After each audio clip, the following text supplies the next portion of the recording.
Katalman Komiks. Issue number 1, October 2013. Chapter 1, In the Beginning Katalman. Michaelangelo iamPhoenixFerrer, Storyteller. Rean June Amadeo Ferrer, Illustrator. Katalman is a silent comic storytelling inspired by the famous Bill Jemas and Joe Quesada, who challenged the awesome Marvel artists and writers to come up with a story using visuals only. Marvel has played a major role in our lives as brothers and visual artists.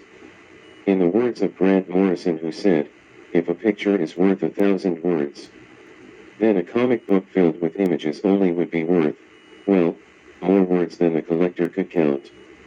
Page 1. Full page 1. A shot of Herminia looming overhead a sleeping Isagony. Who is Herminia? She came from a clan of Timaminakang. She is the last of her kind, and she has been called in different names at various lifetimes. She was said to be inadvertently responsible for pecking the bamboo where the first man and woman came from. But she prefers to be called Herminia, and like the namesake of a genus from the Noctuity family, the poet and writer Helen Hunt Jackson would have mocked her, saying that a bee to the blossom, moth to the flame, each to his passion, what's in a name?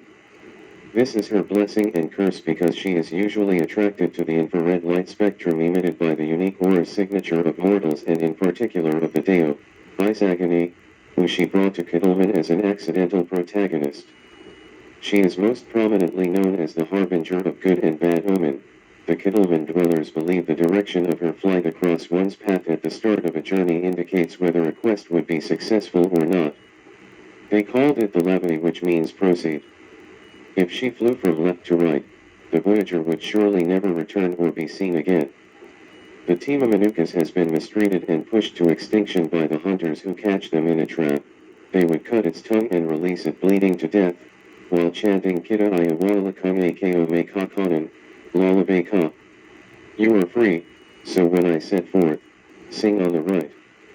Page 2. Frame 1. Profile face of Herminia. Creating a mental link to the slumbering psyche of Isagony, thus making her presence felt by the protagonist. Frame 2. She opens her wings for airborne space and time flight. She materializes a glowing highest as a focus of mystic energy for teleportation. Frame 3. Profile face of Isagony. Feeling the psychic rapport of Herminia's otherworldly power awakening his senses, she telepathically asks him to come with her. Page 3. Full page. Their perilous travel begins, Herminia in flight with Isagony as her passenger. They took on a journey across the vast waters with wind-generated waves created by the sonic frequency beyond human capability from her powered flight of her majestic wings. Page 4. Frame 1. Herminia sends a mental cue to Isagony for a stopover. Frame 2. Isagony understands Herminia telepathic thoughts.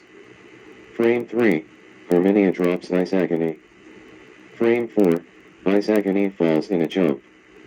Page 5. Frame 1. Herminia and Isagony nested on top of a large floating boulder or rock. Frame 2.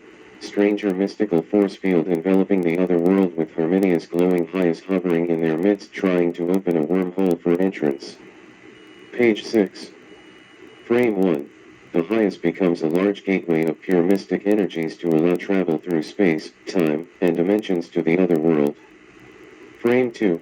Herminia mentally summons her highest to generate a teleportational field over herself and Isagony. Frame 3.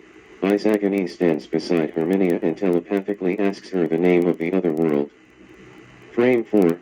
Isagony heard a mental reply from Herminia, who calls the place Katalman a heritage city where stories of strange happenings become urban legends. To be continued. Chapter 2, Night of the Cubit.